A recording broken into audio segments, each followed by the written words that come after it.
Good morning. It's Friday, June 19th, and it's another gloomy day at Crystal Lake, I'm afraid.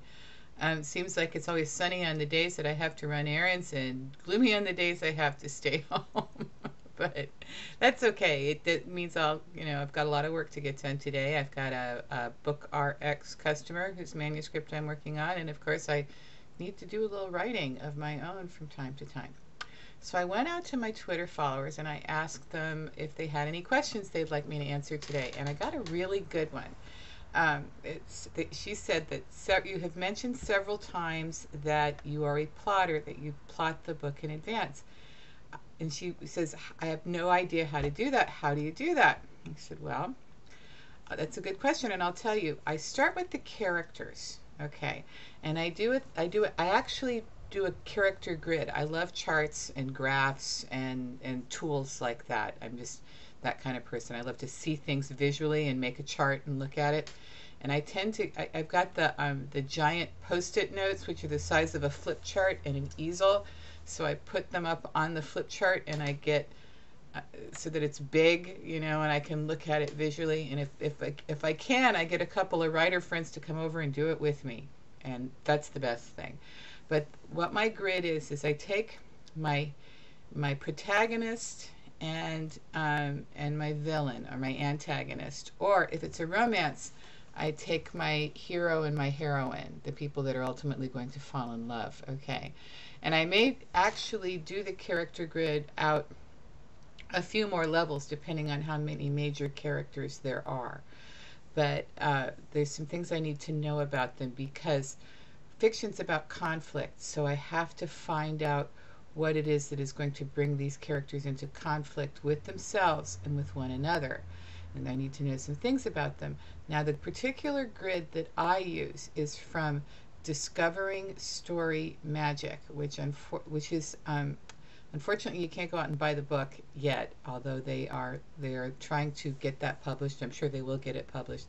But Laura Baker and Robin Perini are these two writers who put together this system called Discovering Story Magic. And I think that the core of their little methodology is their character grid.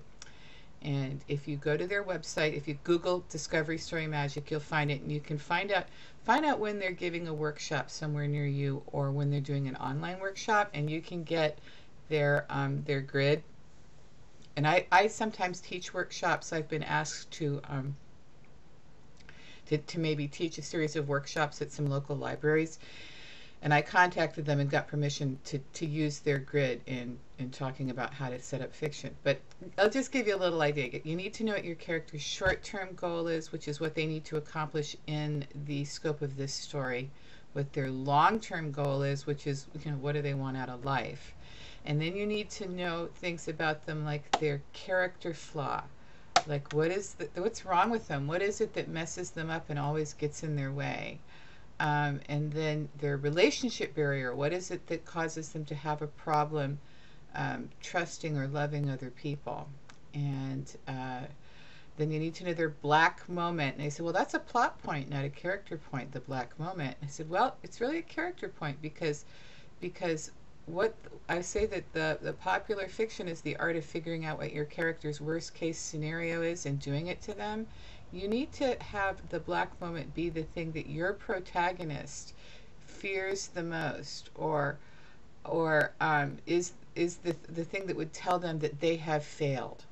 And that's going to differ from character to character. So you need to figure out these things about them. But when you do this in a grid and you've got the characters lined up side by side and you can see them, you can see how you can set up conflict. Whatever it is, you need your characters' goals to conflict with one another, to set up the conflict so that the conflict feels natural and normal in the story and you're not forcing it, And then once I've done this with all the characters, and this sounds real simple, but it's really not, because you have to get this so it all flows naturally. Once that's all set up, then I do another grid, and that's my chapter grid. Now, it doesn't mean if I do a chart with 20 boxes, it doesn't mean I'm going to have 20 chapters. It just kind of breaks it down into like 4 parts, into 4 quarters. And and at the end of each quarter, I need to give the reader a reason to keep reading, because I find that stories that have too much action, like every single scene is an action scene, wear you out. You get tired. But scenes where everything just kind of flows along, after a while they fall asleep. So I have to figure out if I know what my characters want, and I know the major conflict that's going to prevent them from getting it, and let's assume that one or more of my characters is either going to get the thing that they want, or they're going to get something satisfying, at the end. I kind of know that. I need to figure out what are the turning points? What are the points at which we raise the stakes? You hear that a lot, saying raise the stakes, make the stakes bigger, make the consequences of failure bigger. And you want to do this at periods throughout the book. And you want to do them, give your readers a little bit of time in between to catch their breath, but not so much that they take a nap. And so I figure out what those turning points are. I figure out where my black moment is going to be. And then I've got a thing called the realization, not the resolution, the realization, because there's going to be some point where your protagonist knows something that they did not know at the beginning, and it's better be something big. And I don't mean some fact. I mean something about themselves, something about the meaning of life, something about what it is that they've wanted all this time, and what they thought they wanted, but what they really wanted. You need to have that big realization. And you're saying, well, that's how you do it. But if you stop and take that little formula I've just given you, and you go think of like every movie you've ever watched or every book you've ever read, you'll find that in there. So it's not just me. Okay, I'm going to go ahead and do today's tarot reading. And today's winner, because I went out and said the first person who gets their request into me, and this is True Dead Man from let's see, from Twitter, and the location is New York City. Scott Romansky from New York City, True Dead Man. And I'm going to go ahead and do a tarot reading for Scott with my tarot cards today. And I've pre-shuffled them a little bit. We talked about that, shuffling the tarot cards, and whether or not you should do that. And I'm going to cut them with Scott in mind. Okay, and we'll take a look at Scott's cards. And they are, okay, the Nine of Wands is about being worn out, about being opposed, about having gone through great obstacles. But wands are the suit of will, and as you can see, this guy is still hanging on to his wand. His will is holding him up. This card is about perseverance. This is indicating that you've gone through some stuff, but you're still hanging on. It's saying, go ahead and hang on a little bit longer. The strength of your will carry you through. Now, the current card that we have here is the Moon, and the Moon is about the mystery, about mysterious things. This is about fear. This is about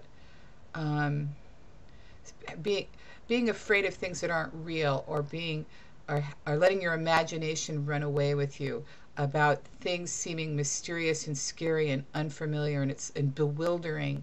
And oh my God, all these mysterious, strange things are happening to me right now. What is going on? Something is going on. It's all a conspiracy. They're all out to get me. It's about, taking a step back and saying, just because things are mysterious doesn't mean that they're bad. Take a look at what they mean and pay attention to them. It's about being really, really outside of your comfort zone. Okay, moving forward, we have the Four of Pentacles. And see him, he's got his pentacles. Pentacles is the suit of the things that you need to take care of your material needs. And this guy's worked really hard to get his pentacles, to get his job, to get his money, to get his skills, to get the things that he has. And he's afraid somebody else is going to take them. He's hanging on to them going, mine, my pentacles. And this is saying if you're squeezing him so tight, you can't enjoy him.